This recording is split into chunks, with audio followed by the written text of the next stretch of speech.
Olá, meu nome é Mason Skaggs, tenho 27 anos e 3 filhos.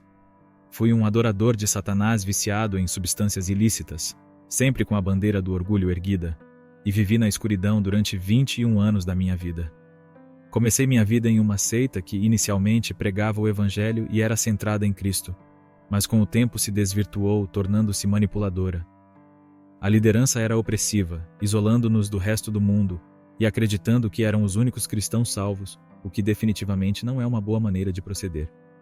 Cresci nesse ambiente onde o sobrenatural era valorizado. Sempre pensei nas coisas de uma forma espiritual, o que acabou sendo tanto positivo quanto negativo. Tenho 11 irmãos e tinha cerca de 4 anos quando minha mãe, que já tinha 9 filhos, descobriu que estava com câncer. Todos nós oramos fervorosamente por sua cura. Na igreja, acreditava-se em curas, assim como acredito hoje. Foram dados conhecimentos e palavras proféticas de que ela se recuperaria. Nosso pastor principal chegou a dizer que, se ela não fosse curada, ele renunciaria à sua fé. Eu era muito jovem e não me lembro exatamente das palavras, mas me recordo de todos nós ao redor dela, convictos de que ela seria curada. Acreditava que se tivéssemos fé suficiente, ela seria salva. Embora a fé desempenhe um papel nas curas, como vemos no Evangelho, Deus às vezes age de maneiras que não compreendemos, e seus planos nem sempre coincidem com os nossos. Infelizmente, ela faleceu pouco depois, o que marcou o início do meu desencanto com Deus. Tornei-me muito amargo e com raiva, mas mais do que isso, tinha medo dele, temendo passar a eternidade no inferno. Pensava no inferno à noite, suando e perdendo o sono. Via Deus como um tirano cósmico, distante, frio e assustador, embora todo-poderoso. Não conhecia nenhum versículo bíblico que falasse de sua ternura e compaixão ou que revelasse sua misericórdia e paciência, como ele mesmo se apresenta a Moisés. Tudo o que via em Deus eram aspectos intimidadores e aterrorizantes, o que alimentou a amargura em mim desde criança. Lidei com a depressão desde os 6 ou 7 anos, sentindo muita falta da minha mãe. Meu pai, negligente e eventualmente abusivo verbalmente, casou-se rapidamente após a morte dela. Minha madrasta, por quem eu desejava ser amado e a quem chamava de mãe, acabou se afastando, dizendo ao meu pai que não considerava seus 9 filhos como seus próprios filhos, já que ela tinha 2 de seu próprio casamento anterior. Então ela basicamente disse a ele que aqueles eram seus filhos e que ela não tentaria ser mãe deles. Na época eu não sabia disso, mas senti durante toda a minha vida que ela era a pessoa mais distante e indiferente que eu já havia conhecido. Tudo o que eu podia fazer era irritá-la para chamar sua atenção. E foi o que fiz. Meu comportamento se tornou cada vez mais malicioso com o tempo. Desde jovem, me meti em problemas com a lei, arranjei confusão na escola, e eu me odiava. Odiava os outros, sendo malicioso, mentiroso e ladrão. A primeira vez que me envolvi com o ocultismo, eu ouvia vozes, pois sempre estive sintonizado com o sentido espiritual do mundo. Também tinha um diálogo interno muito pronunciado. Eu conseguia ouvir minha própria voz muito bem e frequentemente conversava comigo mesmo. Mas então, eu tinha esses pensamentos e outro diálogo que parecia não ser minha própria voz. Desde jovem, às vezes obedecia a essas vozes. Por exemplo, quando tinha uns 7 ou 8 anos, senti o impulso de roubar doces do meu irmão mais velho. Eu sabia onde ele os escondia e roubei. Tentei dizer às pessoas que o diabo me fez fazer isso, mas isso não foi bem aceito e ainda assim me meti em problemas. Isso evoluiu para uma voz claramente maligna na minha cabeça, que não era minha, e que eu às vezes obedecia, seja em imoralidades sexuais ou satisfazendo os desejos da minha carne de outras formas. Eu me sentia muito atraído pelo ocultismo e pelo uso de substâncias, o que marcou o início dos meus problemas sérios. Minha primeira exposição ao ocultismo provavelmente veio de filmes de terror de Hollywood, e com certeza, a música teve um papel enorme. Eu ouvia muito metal e rock and roll. Não estou dizendo que esses gêneros são satânicos ou inerentemente maus por natureza, mas os artistas que eu ouvia eram malignos e abertos a respeito disso. Depois comecei a ouvir música eletrônica, que tinha muitos dos mesmos elementos, mas adaptados para uma nova geração. A música exacerbava minha depressão, minha raiva e minha frustração com a autoridade. Não confiava em ninguém em posição de autoridade, e os via da mesma forma que via Deus. Não entendia o que queriam de mim, mas preferia que me deixassem em paz. e que não tentassem me dizer o que fazer. A primeira vez que usei substâncias foi aos 12 ou 13 anos, quando bebi vodka no carro do meu pai. Lembro-me de pensar que aquilo era a fuga que eu vinha buscando, porque toda a música que ouvia e a imoralidade sexual em que me envolvia, especialmente na internet, que me influenciou muito em termos de sexualidade, eram grotescas e vis e disponíveis para uma criança de 8 ou 9 anos ver. Eu estava sempre buscando uma sensação de calma, paz, satisfação e alegria, mesmo que fossem artificiais. Era como se eu estivesse à procura de um escape. Só queria escapar da dor que sentia todos os dias, mesmo quando era criança. Algumas das dores que sentia incluía este profundo sentimento de solidão no mundo, como se eu fosse uma faca de 2 gumes, uma vez que senti que tinha sido escolhido para algo muito especial. Por causa das tragédias que eu tinha vivido, sofri abuso quando criança e havia todo o tipo de abuso espiritual e físico naquele ambiente. E isso misturado com a morte da minha mãe e a ausência de qualquer figura parental, senti-me como se tivesse sido escolhido a dedo para toda esta tragédia e destinada a algo grande, algo realmente especial. Por outro lado, essa sensação de especialidade me fazia sentir que absolutamente ninguém poderia se relacionar comigo. Isso piorava porque eu só queria que as pessoas gostassem de mim. Na escola, eu mudava e me adaptava ao que sentia que as pessoas mais queriam de mim. Eu era o palhaço da turma, podia ser inteligente e ter conversas sérias, mas fazia de tudo para que ninguém investigasse mais do que o nível superficial. Essa era uma das tristezas da minha vida precoce. Essa sensação profunda de solidão. Outra era o auto-ódio. Desde jovem, eu pecava de maneiras tão avançadas e sombrias que sabia que estava condenado diante de Deus. Não via saída e sentia que, se alguém realmente soubesse o que eu tinha feito em privado, ninguém me amaria. Na verdade, não só não me amariam como ficariam enojados, o que era meu maior medo. Tinha terror de ser descoberto e de as pessoas me rejeitarem com desprezo, me considerando o pior entre os piores. Essas eram 2 das principais motivações para eu me envolver com o ocultismo e o abuso de substâncias e álcool. Eu tinha muita vergonha e rejeição. A vergonha e a rejeição começaram por volta dos 5 anos e se intensificaram até os 10, continuando até os 21 anos. Aos 10 anos, usei álcool pela primeira vez e decidi que era assim que eu queria me sentir o tempo todo. Na escola, comecei a perguntar por aí e fiz amizade com pessoas que usavam substâncias, tanto quanto uma criança de 10 anos pode ter amigos assim. Meus amigos conseguiam anfetaminas prescritas, como medicamentos para TDAH, e era isso que eu usava mais frequentemente. Acredito que isso foi um design do inimigo, porque as anfetaminas ativam seu sistema límbico, que é o sistema de luta ou fuga, ativando sua natureza primitiva, a parte reptiliana do cérebro. Isso determina se você vai comer, fugir, lutar ou congelar em uma situação perigosa. Espero que isso faça sentido. O que as anfetaminas exacerbaram em minha vida foi um estado constante de tentar satisfazer meus desejos carnais. Eu também não dormia. É incontestável que as substâncias abrem uma pessoa para o sobrenatural de uma maneira que nada mais pode, exceto pelo ocultismo. Substâncias e ocultismo estão intrinsecamente ligados e sempre estiveram, desde as civilizações antigas. Quando comecei a usar anfetaminas e depois passei para morfina e opioides, que eu adorava porque são analgésicos e se ligam aos receptores no cérebro de modo que a dor não é tão intensamente percebida, a atividade demoníaca ao meu redor aumentou consideravelmente. Minha ansiedade e o constante terror de que algo horrível estava prestes a acontecer eram quase uma ocorrência diária. Eu sentia como se estivesse sendo observado por entidades demoníacas ou como se algo terrível fosse acontecer, e isso também me fazia agir de maneiras que nem sequer condiziam com meu caráter. Eu ficava acordado por dias, até 72 horas direto, sem que isso fosse um grande problema. E minha vida de pensamentos era bizarra e drasticamente diferente do normal. Claro, a imoralidade sexual era muito mais corrompida, porque eu tinha 72 horas nesse estado de fazer o que queria. Podia pensar em qualquer coisa, nada era limitado para mim.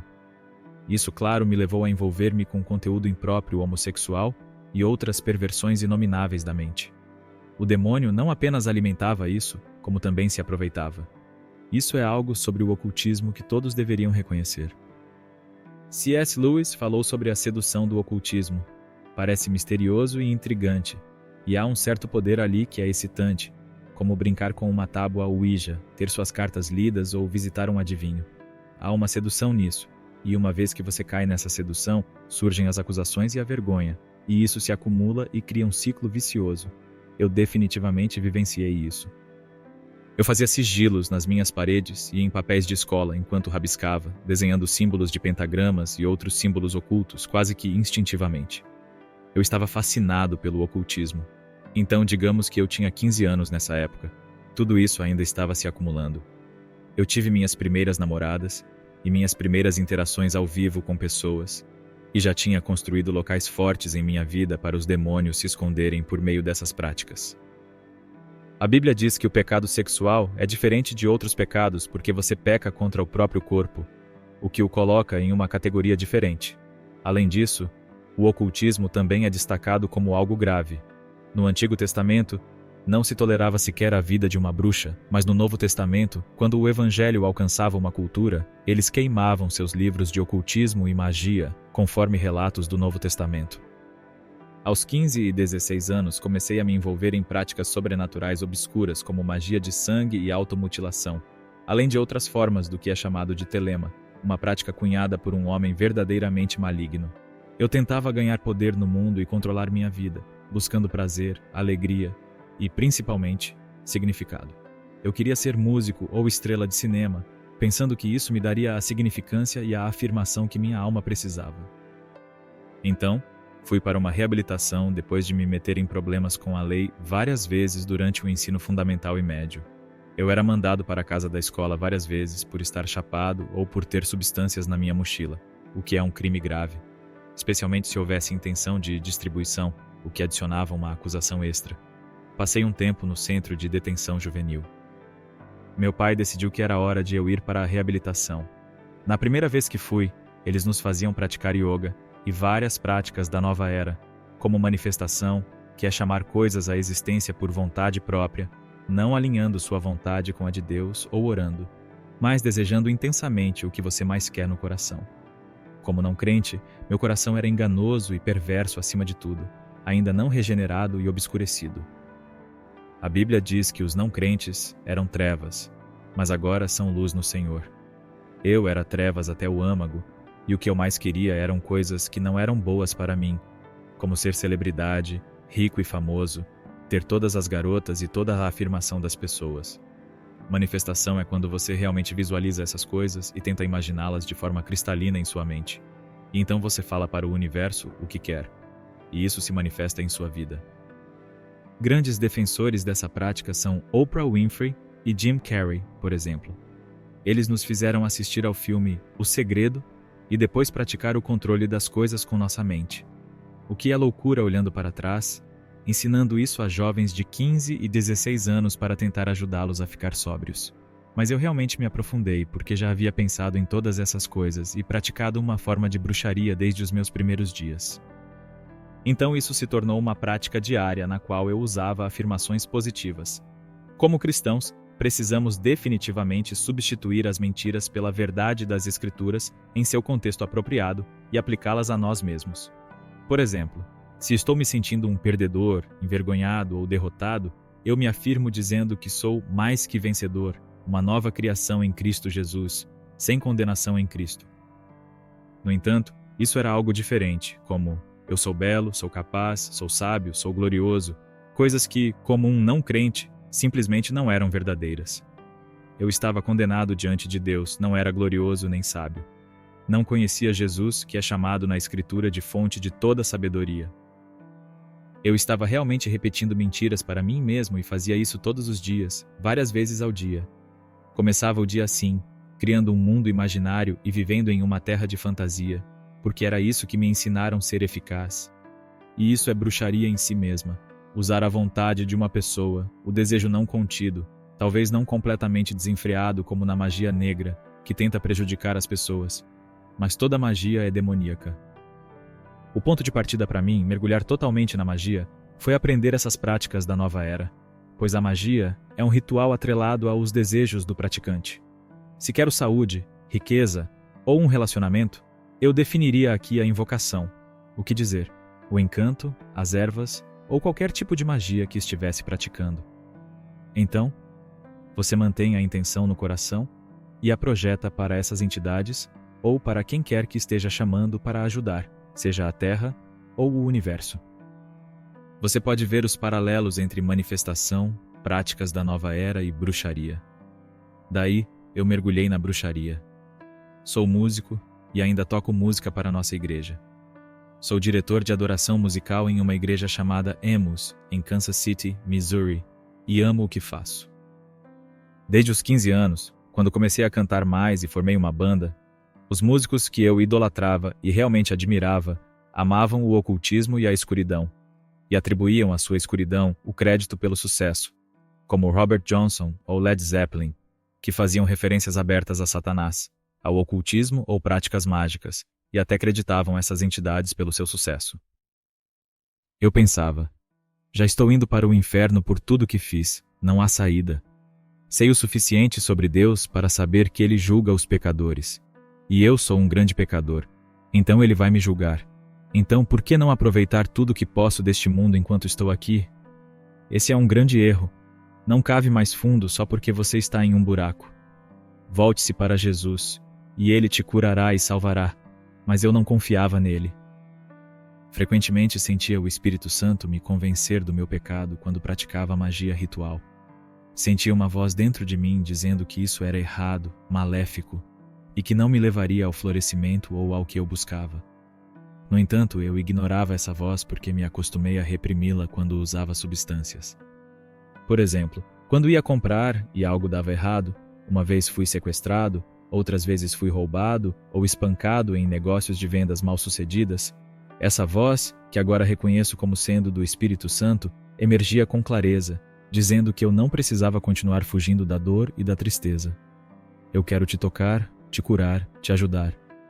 Mas eu rejeitava, dizendo, não quero sua ajuda, quero fazer isso sozinho, quero ficar chapado e me automedicar. Eu já estava fortemente viciado em tudo que fazia. Nesse momento eu tinha cerca de 17 ou 18 anos e estava nessa banda. Comecei a praticar magia com mais frequência e minhas práticas estavam se tornando cada vez mais sombrias, como a magia de sangue e outras coisas realmente perturbadoras. Eu cheguei a fazer um sigilo onde escrevi meu nome com sangue em um diário encadernado em couro para tentar selar meu destino com Satanás, para me destacar para ele. Nessa época, eu estava extremamente oprimido, então comecei a usar metanfetamina. A primeira vez que usei foi quando eu tinha uns 16 anos, mas comecei a usar com mais frequência aos 19 ou 20 anos. A banda estava tendo algum sucesso, tínhamos fãs locais e as coisas pareciam estar indo bem para mim. Mas, no fim das contas, não importava quão alto eu ficasse, o que as pessoas diziam sobre mim ou quanto elas me adoravam, eu me sentia completamente vazio, mais do que vazio. Eu estava disfórico, com o oposto da alegria, sofrendo de depressão e pensamentos de me machucar ou até de tirar minha própria vida. Fiquei nesse estado até os 21 anos, e só piorava. Mas queria mencionar algo, especialmente sobre o uso de alucinógenos, sendo normalizado por pessoas como Joe Rogan e Sean Ryan, até mesmo por fontes de notícias mainstream, com celebridades usando DMT e relatando experiências incríveis, ou cogumelos para curar traumas. Não vou falar sobre tudo isso agora, mas posso dizer, pela minha experiência prática, que usei muitos alucinógenos. Eu mesmo pingava LSD líquido em papel. Usei todo tipo de alucinógeno que quis, e posso afirmar que isso é uma decepção. Se você observar as experiências que as pessoas têm com viagens alucinógenas, quase sempre resultam em algum tipo de heresia. Deus é uma mulher, eu sou Deus, o universo é Deus. Isso parece ser um padrão em todas as culturas que usaram alucinógenos. Elas também praticavam sacrifício infantil ou magia de sangue para satisfazer seus deuses. Hoje em dia, não é muito diferente. Temos celebridades que agora pensam que são Deus, que alegam ser seguidas por entidades que conheceram em viagens de DMT. Isso se alinha com minha experiência. Certa vez, enquanto usava cetamina, que é um alucinógeno e sedativo, não me lembro do que aconteceu antes nem depois, o que é comum para pessoas que tiveram essas experiências. Há lapsos de memória antes e depois dessa experiência. Lembro que usei em excesso e me senti fora do meu corpo, mas ainda tinha um corpo. Era como se eu estivesse no meu espírito. Como Paulo disse, Não sei se estava no corpo ou fora dele. Só sei que estava lá. Eu estava cercado por pequenos seres muito feios que me amaldiçoavam em uma língua que eu entendia, mas não sei qual era. Eles subiam pelas minhas pernas enquanto eu estava paralisado diante deles. Meus olhos podiam se mover e eu senti outra presença. Olhei para cima e vi um ser imenso, multicolorido, brilhante e cintilante, que parecia belo, mas ameaçador. Ele me escaneava da cabeça aos pés. Não estava apenas me olhando, estava penetrando o meu ser, sentindo quem eu era, o que eu pensava. Então, ele se comunicou comigo telepaticamente, acho que essa é a palavra certa. Usava uma espécie de fala mental, dizendo: "Por que você está aqui? Você não tem permissão para estar aqui. Você deve ir embora." Ele estava muito irritado comigo e era composto por essas pequenas partes, esses pequenos seres que rastejavam por mim. Na verdade, essa grande entidade que me dizia essas coisas era composta por vários seres menores. Curiosamente, me lembro também de estar em uma sala cilíndrica ou alongada, um grande espaço que parecia vivo e que também podia me ver. Isso tudo é muito fora do comum, mas até o livro de Ezequiel é bem insano, então acredite ou não, é a minha experiência. Saí dessa experiência consciente de que aquilo era demoníaco. Eram demônios. Eu sabia o suficiente sobre a Bíblia para conhecer o versículo que diz que até Satanás se disfarça como um anjo de luz. Então, nunca consegui me convencer de que estava apenas fazendo magia branca ou interagindo com anjos, e que isso era algo que Deus queria que eu fizesse. Eu sabia que estava lidando com inimigos enganosos de Deus, seres que me odiavam como pessoa. Eu estava enganado. Como diz a palavra de Deus, Satanás cega a mente dos não crentes. Eu estava totalmente enganado, pensando que ainda poderia conseguir o que queria deles.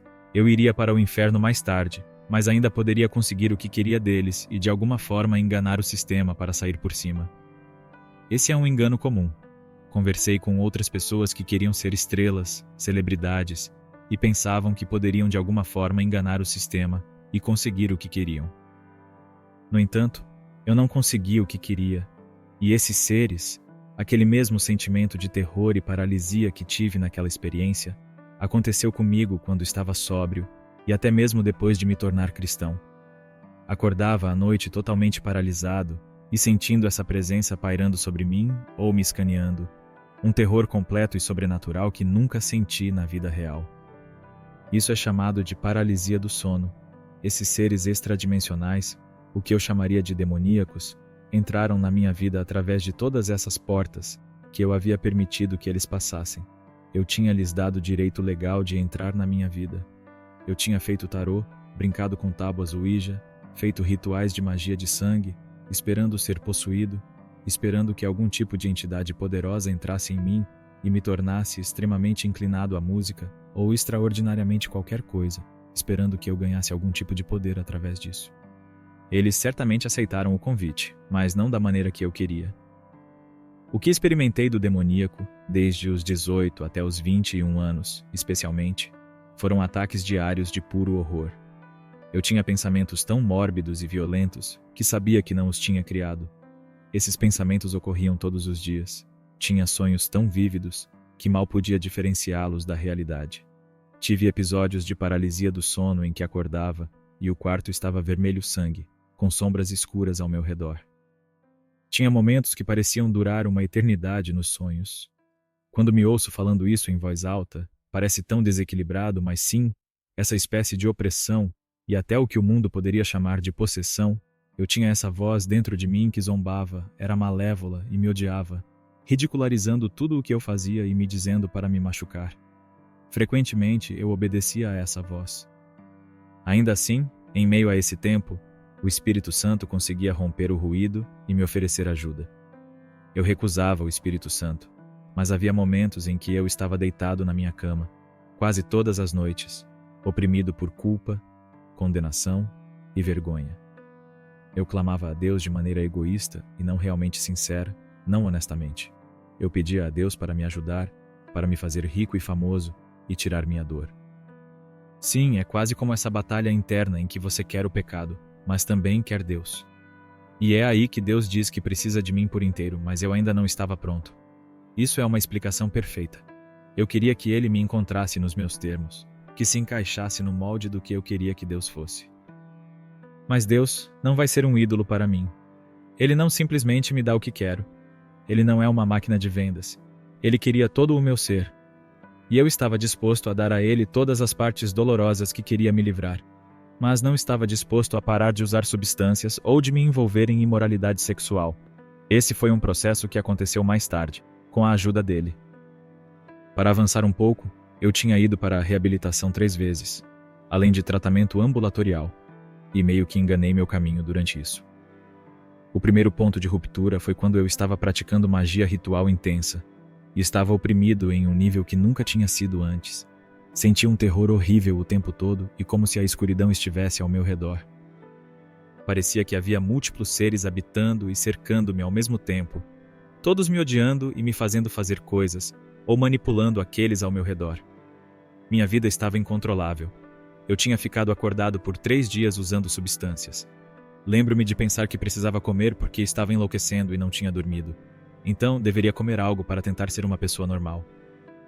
Desci, estava morando com uma namorada na época, para quem eu tinha pedido em casamento enquanto estava chapado. Fui até a geladeira, peguei uma pizza, esquentei no prato e, ao tirá-la, o prato virou e a pizza caiu com a face no chão de madeira. Era irrecuperável. Naquele momento, reconheci que aquilo era como Deus falando com os profetas, perguntando o que eles viam, e eles respondiam algo simbólico.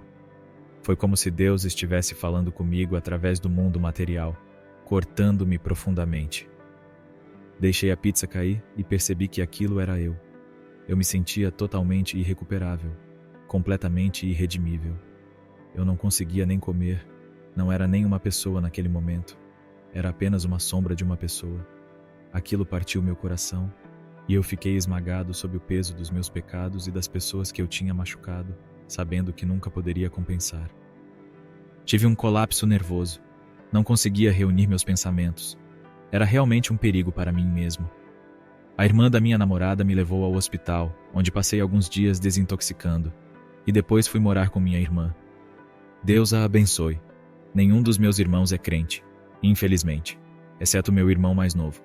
E alguns dos meus irmãos mais velhos estão flertando com a ideia do cristianismo. Naquela desintoxicação, foi como se Deus tivesse dito para eu parar de me intrometer nos negócios dele, querer as substâncias, continuar fazendo o que estava fazendo. Senti que naquela época, Deus foi misericordioso e gracioso ao me mostrar o quão oprimido eu estava, mesmo sóbrio, pelo demoníaco. Eu ouvia vozes, gritava, chorava, perdi a voz de tanto chorar, estava rodeado por outras pessoas em estados semelhantes e me sentia completamente sem esperança. Abri o livro do Alcoólicos Anônimos, e embora muitas das coisas ali eu não concorde, havia uma parte que falava sobre um poder superior. Reconheci que precisava de Deus nisso, que nunca seria livre por conta própria. Quando saí, imediatamente voltei às substâncias e tive uma overdose, onde tomei sedativos demais, vomitei e aspirei o vômito em um Uber. Graças a Deus, esse motorista do Uber, por providência divina e bondade, me levou ao local que deveria, ao invés de me deixar na calçada. Se ele tivesse me deixado lá, eu estaria no inferno, mas Deus não quis que isso acontecesse. O motorista me levou ao local para onde deveria me levar e chamou a ambulância para encontrá-lo lá. Ele foi muito prestativo e nunca consegui encontrá-lo novamente. Não sei se algum dia conseguirei, mas espero encontrá-lo no céu. Eles conseguiram drenar meus pulmões. Eu estava cinza e verde, não tinha oxigenado por muito tempo. Acordei no hospital e isso foi um pouco um alerta. Fiquei lá por 3 dias e tive que desintoxicar novamente. Era como se os demônios estivessem brincando comigo antes de me devorar, como um gato brinca com um rato antes de comê-lo. O ódio que eu tinha por outros e por mim mesmo, as coisas inexplicáveis que aconteciam ao meu redor, de objetos se movendo a ver figuras sombrias. Eu via coisas por toda parte e estava oprimido quase o tempo todo. Isso se intensificou até minha overdose, que foi mais assustadora do que qualquer coisa que eu pudesse imaginar. Lembro-me de estar saindo do Walmart, cobiçando em meu coração.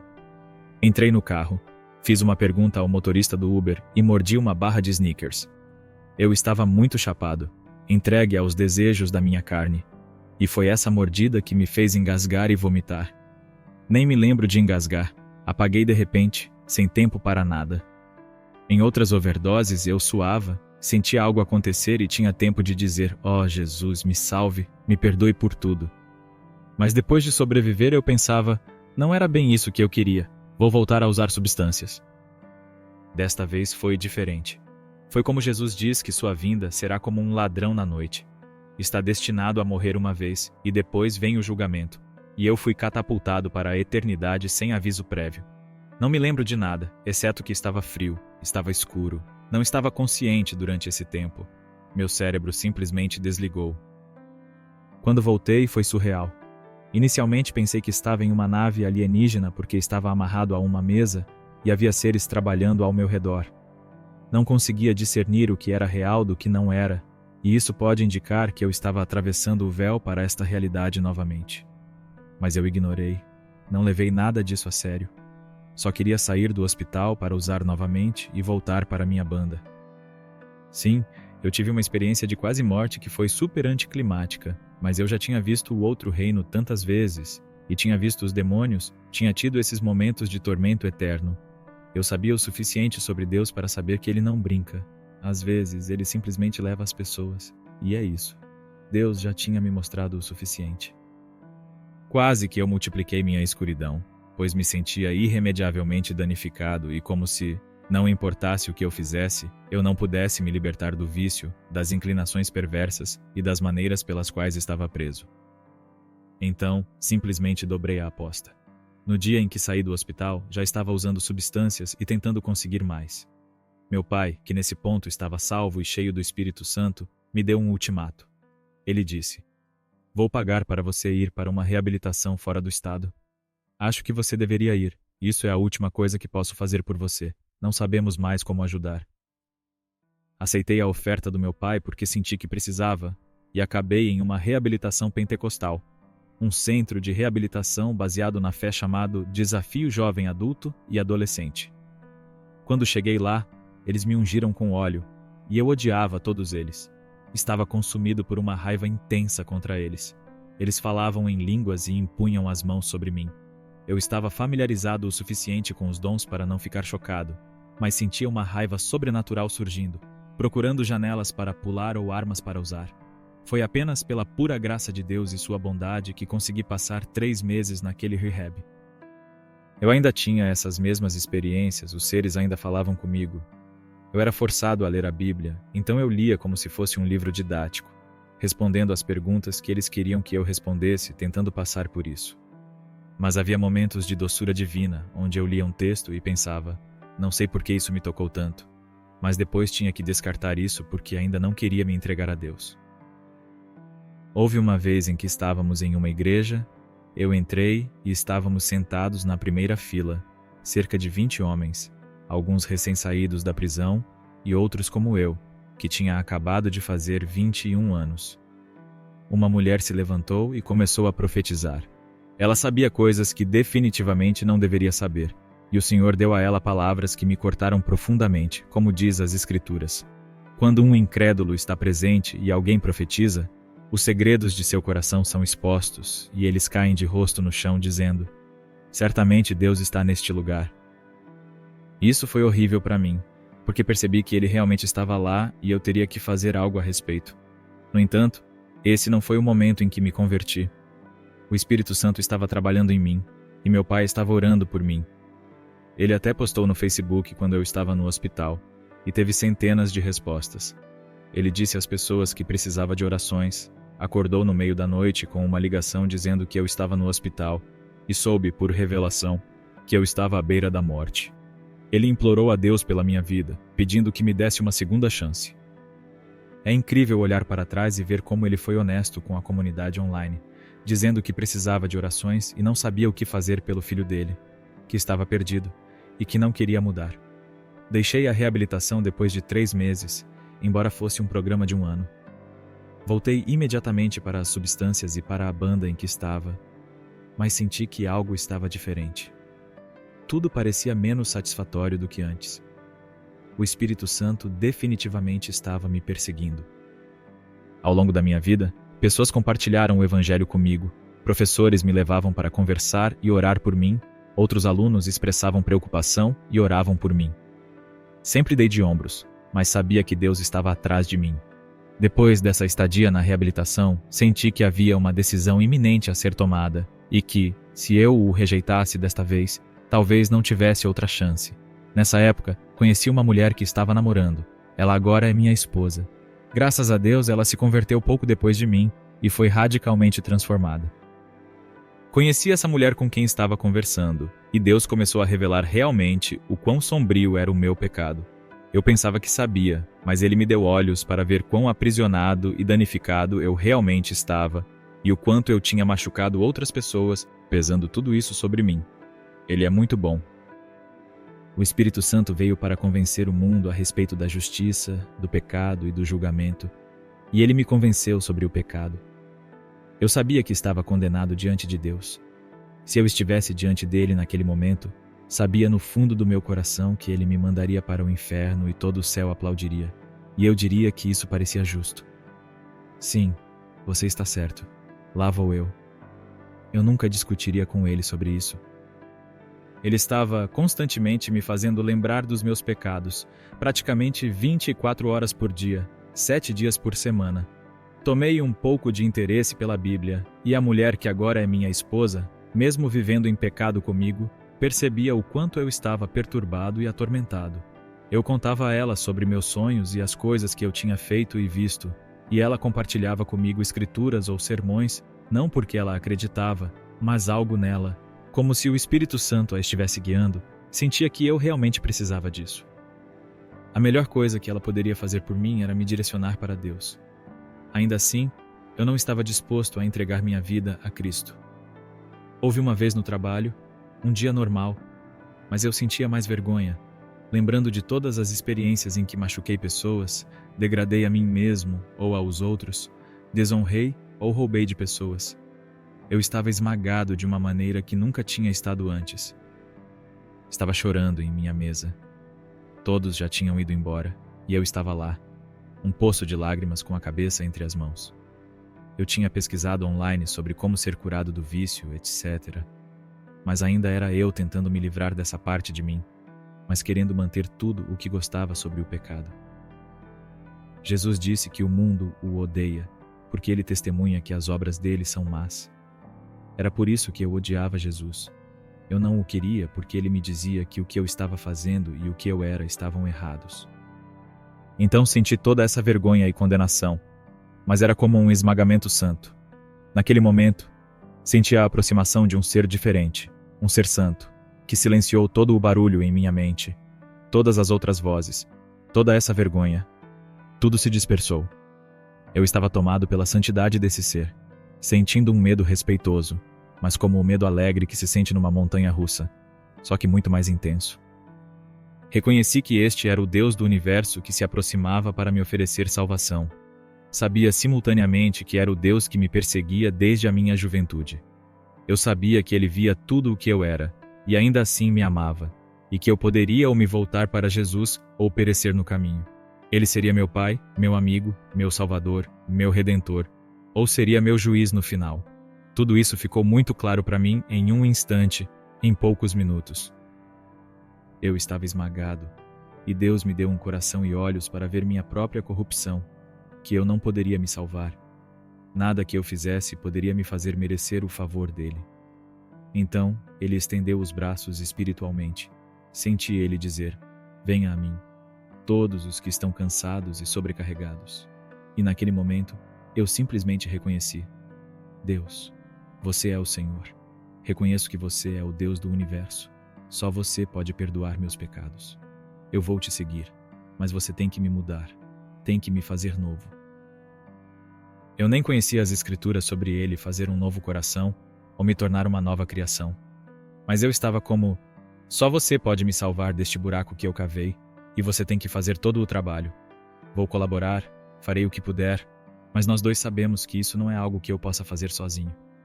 Deus aceitou isso. Tudo o que ele queria era minha submissão e entrega. E pela primeira vez na vida, eu amei Jesus. Eu passei a ver Jesus não apenas como belo, mas como a coisa mais bela e desejável do mundo. Enquanto eu vivenciava isso, senti que Deus tocava as partes mais quebradas, dilaceradas e traumatizadas de mim, como ele fez com o leproso em Marcos. Ele não precisava tocar o leproso, poderia simplesmente falar e curá-lo, como já havia feito antes. Mas ele me envolveu com amor e eu tive esperança. Eu realmente acreditava que Deus iria me curar e me libertar desses vícios. E eu estava certo. Minha vida mudou drasticamente. Foi uma conversão drástica. Certas substâncias foram imediatamente descartadas, mas eu ainda precisava de ajuda ao longo do caminho. Eu não fiquei bem de repente, como acontece com algumas pessoas. Eu não conhecia bem a Bíblia na época para discernir algumas coisas, mas eu sabia com certeza que estava limpo. Eu sentia coisas físicas também, como um calor surgindo dentro de mim e um formigamento por todo o meu corpo. Parecia que havia uma névoa quente na sala, e era tudo maravilhoso. Pela primeira vez, senti paz, como se estivesse estável. E esse Deus, que os salmos chamam de minha rocha, meu redentor, ele é estável, nunca muda. Eu senti essa estabilidade, essa sanidade, esperança, alegria e amor vindo dele. Toda a condenação que, há poucos minutos, estava me esmagando, agora era transferida. Eu reconheci que Jesus foi esmagado por mim. Jesus é a razão pela qual eu me sentia assim, porque ele suportou meus pecados em seu corpo na cruz. Ele sofreu para que eu pudesse ser curado. Eu aprenderia mais teologia e mais sobre o que aconteceu, e seria continuamente cheio do Espírito Santo, tendo momentos de alegria e intimidade novamente. Mas esse foi o momento inicial, quando fui convertido e cheio do Espírito Santo para viver uma nova vida. Imediatamente depois, liguei para minha namorada, chorando, e disse: "Algo acabou de acontecer. Você pode encontrar uma igreja para nós?" Ela estava como: "Sim, acho que isso seria bom para você. Eu sei como você está perturbado." Então ela encontrou uma igreja para nós. Fomos a esta pequena igreja chamada Vida Abundante, e Deus sabia o que estava fazendo porque essas pessoas acreditavam nos dons espirituais e estavam ativos neles. Assim que entramos, eles estavam fazendo uma caminhada de oração ao redor do santuário. Eu pensei que era exatamente disso que eu precisava naquele momento. Então, apenas caminhamos até o centro do santuário, sentei em uma cadeira e chorei muito, confessando meu pecado a Deus. Eu sabia que ele já sabia de tudo, mas eu concordava com ele que as coisas que eu tinha feito eram ofensivas para ele. "Por favor, me perdoe." Eu ainda estava implorando, não sabia o suficiente para saber que ele nunca me deixaria. Então eu apenas queria estar com ele. As pessoas continuavam orando em círculos, e depois que terminaram, vieram até nós e deram palavras proféticas sobre nós. Uma das palavras que especialmente me lembro foi quando alguém disse: "Sinto que o Senhor talvez esteja dizendo que é hora de você parar de correr, você está em casa." Eu tinha corrido a vida inteira e ouvir Deus dizer que eu poderia descansar com Ele foi profundamente impactante. Desde então, tenho vivido em descanso, finalmente me sentindo em casa. Deus me deu a vida, Ele é a minha vida e me deu uma paz eterna. Com o tempo, eu e minha esposa Courtney, nos tornamos amigos próximos de muitas pessoas na igreja. Estávamos morando juntos na época, em pecado, e à medida que começamos a servir mais na igreja, eles eventualmente nos confrontaram sobre isso. Eles disseram que não poderíamos servir na igreja, a menos que levássemos o pecado a sério. Eles nos ajudariam, mas queriam que obedecêssemos aos mandamentos das Escrituras. Então sugeriram que morássemos separadamente, o que acabamos fazendo. Eu já tinha pedido Courtney em casamento, e ela aceitou, mas ela estava realmente preocupada com a ideia de morarmos separados porque ainda não era salva. Ela não se converteria até 8 ou 12 meses depois de mim. Ela frequentava a igreja comigo e até fingia ser cristã. Foi batizada comigo. Mas eu sempre senti que talvez ela não estivesse avançando na mesma velocidade que eu, ou que talvez não estivesse realmente salva. No entanto, eu orava constantemente pela salvação dela. Enfrentamos ataques espirituais intensos. Não quero que ninguém pense que, ao entregar sua vida a Jesus e confessar seus pecados, todos os problemas desaparecerão. Isso definitivamente não aconteceu comigo. A Bíblia promete que neste mundo teremos aflições, mas Jesus diz para termos bom ânimo, pois ele venceu o mundo. Sua promessa é estar conosco e transcender as tribulações deste mundo, nos dando paz que ultrapassa todo entendimento e o poder de viver de maneira que o agrade. Depois que fui salvo, senti dor e sofrimento reais porque uma das primeiras orientações que recebi de Deus foi que eu precisava sair da banda em que estava. Eu tinha estado nessa banda por mais de 4 anos, era tudo para mim. Minha identidade estava nessa banda, nas substâncias e nas garotas. Coloquei tudo isso no altar, por assim dizer, e Deus aceitou. Senti como se não tivesse identidade. Comecei a buscar na palavra de Deus para entender quem eu era agora. O que descobri foi incrível. Estou em Cristo, assentado com Ele nos lugares celestiais. Eu estava morto nos pecados e delitos em que antes andava, escravo de Satanás. Mas agora, por misericórdia de Deus, estou vivo em Cristo, tenho vida eterna e sou uma nova criação. Não há condenação para mim em Cristo Jesus. Courtney e eu tínhamos poucos amigos e, além disso, estávamos em julgo desigual porque ela ainda não era cristã e eu era. Isso se tornou cada vez mais claro à medida que nossos desejos começaram a divergir. Eu não queria as coisas que ela queria, porque eu era cristão. E ela estava espiritualmente oprimida, sofrendo ataques extremos de raiva, depressão e ansiedade, que eram debilitantes. Embora nem sempre depressão ou ansiedade signifiquem um ataque espiritual, muitas vezes eles andam juntos. Ela tinha medo até de sair de casa, temendo que algo ruim acontecesse. Isso nos deu a oportunidade de depender de Deus juntos. Um dos maiores obstáculos que enfrentamos depois que fui salvo, e ela estava se aproximando da salvação, foi a revelação completa. Eu contei a ela todos os pecados que cometi em minha vida, servindo a Satanás, o que foi um golpe duro para ela. Ela ainda me amava, mas sentiu-se enganada por ter se casado comigo. Ela ficou ressentida por um tempo. Teria sido melhor se tudo tivesse parado quando nos casamos. Mas eu ainda estava em imoralidade sexual, ainda consumindo pornografia e perseguindo essas coisas, mesmo odiando cada vez que fazia. Eu me perguntava por que não conseguia parar. Eu não tinha mentores ou alguém para me dizer que isso era algo contra o qual eu precisaria lutar. Não tinha ninguém que me orientasse a fugir disso e, ao mesmo tempo, buscar a ajuda de Deus. Confessei esses pecados a outras pessoas antes, mas, geralmente, a resposta era algo como: "Ah, isso é algo que todos os homens enfrentam. Continue confiando em Deus, memorize mais escrituras." Embora fosse um bom conselho, não era suficiente para mim. Eu precisava de muito mais, pois estava profundamente traumatizado e havia condicionado a mim mesmo a seguir esses caminhos. Quando confessei à minha esposa que ainda estava consumindo pornografia, isso partiu o coração dela. Ver o quanto isso a devastou me levou a buscar um conselheiro cristão para nós dois. Pouco tempo depois, ela foi salva. Começamos a frequentar uma igreja e ela se envolveu completamente, compreendendo seu pecado, a graça de Deus e o amor demonstrado por meio de Jesus. Ela entendeu que há uma troca que acontece. Deus tira nosso pecado e nos dá a justiça de Cristo em troca.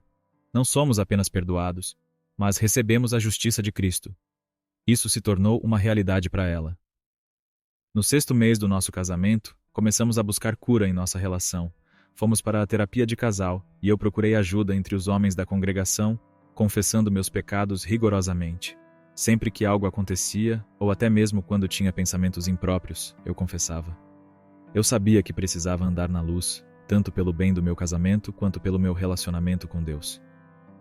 Courtney e eu encontramos uma cura profunda. Isso me levou a querer aprender mais sobre Deus, ajudar as pessoas e me preparar para o que Deus pudesse me chamar a fazer. Decidi ir para o seminário. Tive mentores que me incentivaram, dizendo que, embora o seminário não me ensinasse tudo, seria uma grande ajuda. Atualmente, ainda sou estudante, embora esteja fazendo uma pausa porque tenho muitos filhos, e também estou servindo em tempo integral em uma igreja, liderando a música e uma equipe de músicos. As coisas não melhoraram imediatamente para nós. Ainda enfrentamos lutas e desafios. Às vezes, ainda tenho crises de temperamento ou me sinto oprimido. Mas, mesmo assim, seguimos confiando em Deus, sabendo que Ele está conosco, nos dando força e paz para enfrentar cada dia. Posso traçar o momento em que parei de ouvir vozes e de sentir como se esses seres estivessem vivendo dentro de mim. Isso aconteceu no início da minha conversão e quero encerrar com essa história. Havia uma igreja que frequentávamos e percebi que eles tinham placas próximas à entrada dizendo sala de cura com os horários das reuniões. Disse a Courtney, minha noiva na época, vou nessa sala de cura para buscar ajuda com meu vício. Nessa altura, já havia confessado meu problema com pornografia e queria ser curado. Na minha mente, Eu esperava que Deus simplesmente resolvesse tudo de forma mágica, sem que eu precisasse fazer o trabalho árduo de superar o vício e me tornar um homem que não busca conforto nas trevas. Eu queria uma solução instantânea, o que é algo bem comum. Cheguei lá com essa expectativa, mas Deus tinha outros planos. Fui recebido por um homem da África do Sul chamado Ellison, e mais 2 pessoas. Ele começou a fazer perguntas. Você já se envolveu em homossexualidade? Já se envolveu com o ocultismo? Conforme eles entendiam melhor o que eu tinha feito, não apenas essas coisas, mas coisas muito piores e em grande quantidade, as perguntas ficaram mais específicas. Eles pediram que eu renunciasse às práticas e às obras do diabo. Enquanto fazia isso, senti algo impossível de explicar. Calor, uma energia, como se algo estivesse acontecendo dentro de mim e ao meu redor. Eu estava suando. Agora sei que estava passando por um processo de libertação. Eles oraram por mim com poder, impuseram as mãos e oraram em línguas. Em certo momento, Ellison apontou para a tatuagem que tenho do olho de Horus, um símbolo popular no ocultismo, ligado à simbologia egípcia e hermética. Ele perguntou: "O que é isso?" Respondi que tinha feito essa tatuagem quando estava mergulhando na magia, algo que me fazia sentir marcado por Satanás. Não contei tudo isso a ele, só disse que era um símbolo que adquiri enquanto adorava Satanás. Ele respondeu: "Eu cego esse olho em nome de Jesus Cristo." E naquele momento, senti como se uma parede de ar líquido me atingisse. Foi libertador. Deus falou comigo exatamente onde eu estava e me libertou. Essas pessoas não tinham medo das trevas em que eu tinha me envolvido. Tratavam o assunto com seriedade, mas sabiam o que fazer e, mais importante, sabiam a quem recorrer. Saí de lá dramaticamente diferente, cheio do Espírito Santo, e até recebi o dom de línguas naquele momento. Estava cheio de alegria por finalmente estar livre dessas vozes e influências demoníacas. Ainda tive lutas, especialmente com a pornografia.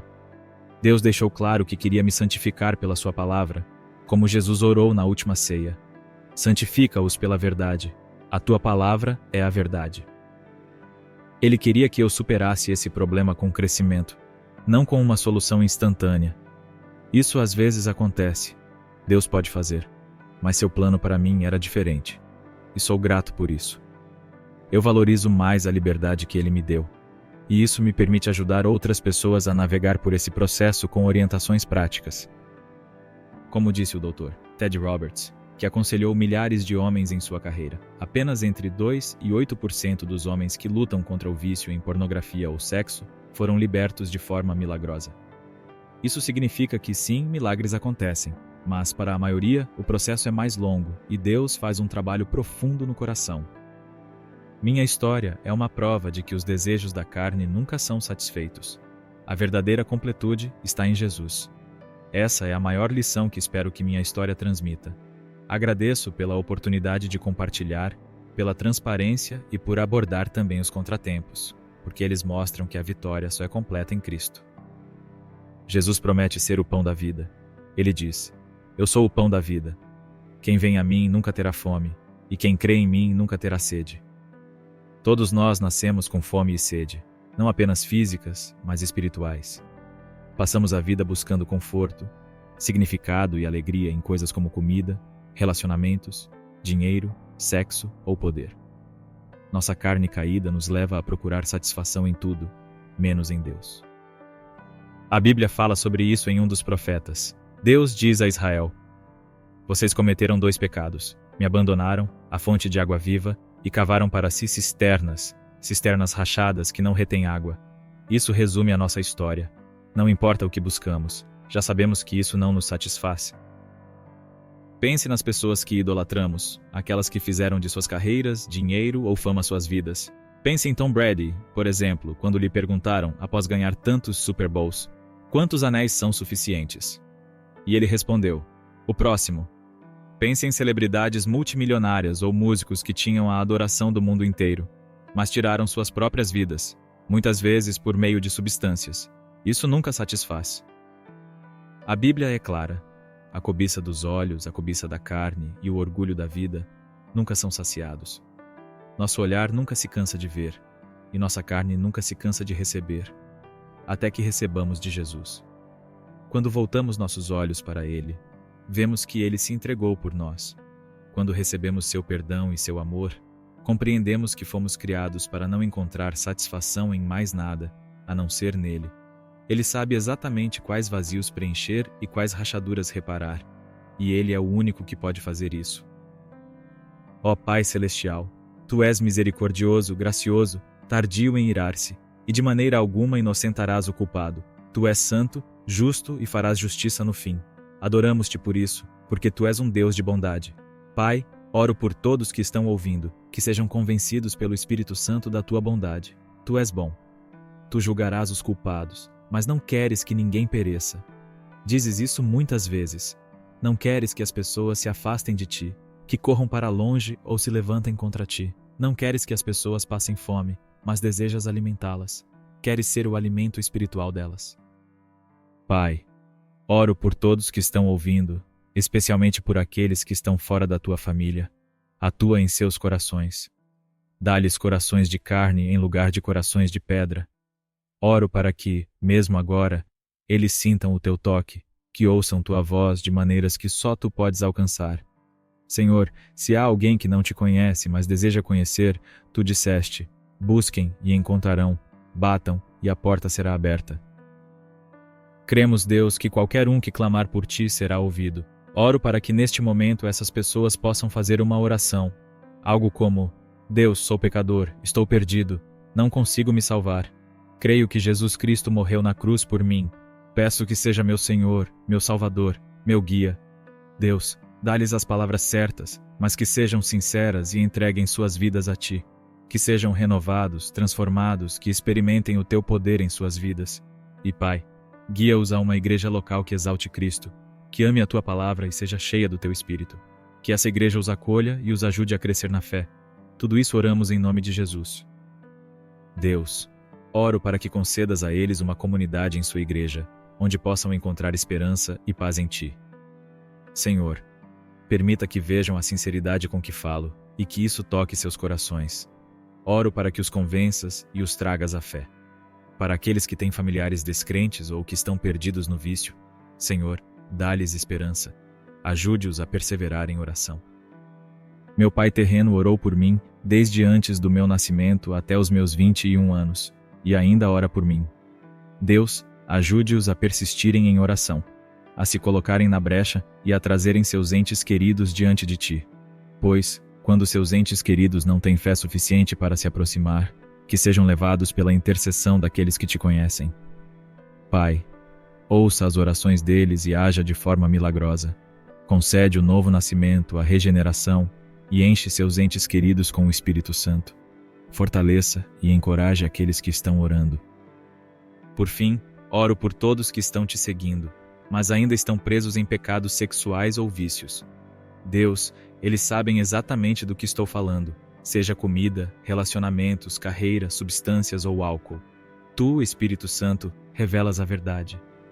Pai, em nome de Jesus Cristo, peço que destruas as fortalezas do inimigo em suas vidas, derruba os inimigos de suas almas.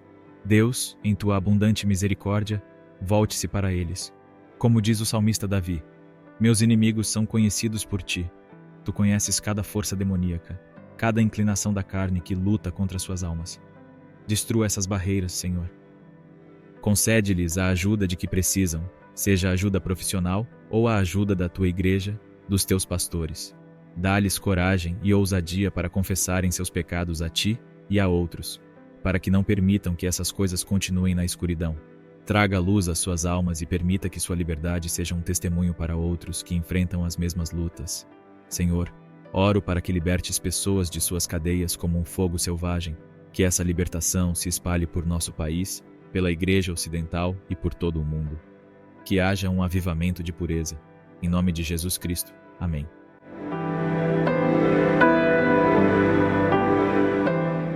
Agora que você compartilhou sua incrível jornada, gostaria de te fazer algumas perguntas. Você já se perguntou se está realmente aproveitando a sua vida ao máximo? Será que você está se permitindo ser verdadeiramente transformado pelo poder do Evangelho? Quando olhamos para a história de Mason Skaggs, vemos uma transformação radical de alguém que estava perdido nas trevas, consumido por vícios e pelo ocultismo. mas que encontrou uma nova esperança e um novo propósito em Cristo. Essa história não é apenas um testemunho, é um chamado para que cada um de nós reflita sobre nossa própria vida e sobre as escolhas que fazemos diariamente. Agora, eu te convido a fazer uma escolha consciente para mudar.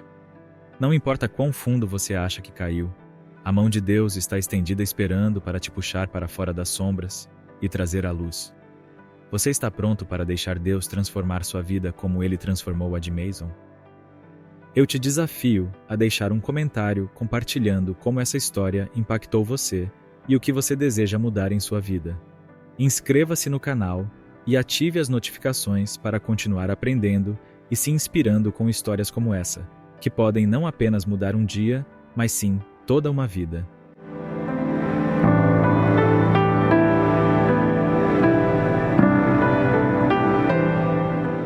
Casamos, e eu pensei: ok, Senhor, vou ser a esposa que o Senhor me chamou para ser. Vou servir meu marido, me submeter a ele e ser tudo o que o Senhor espera de mim.